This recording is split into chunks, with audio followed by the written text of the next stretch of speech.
I mean, I think I want to start off with the scourge of gender-based violence, the violence that still persists in the country against women and children. In as far as, you know, the data and information you're working with, I mean, where are we as a country? Are we showing regress or at least progress in the fight? Good morning, and thank you very much for having the Women's Legal Centre on the show this morning.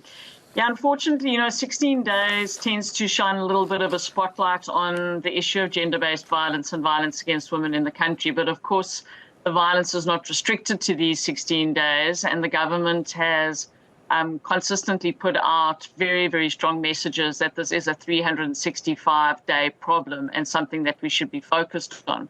It's very difficult often to say whether we're progressing or regressing because it depends on what aspect one is looking at this.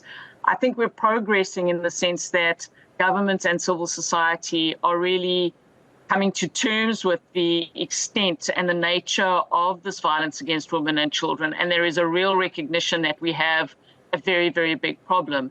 That's not to say that people, particularly in civil society, haven't been aware of the problem for many, many, many years.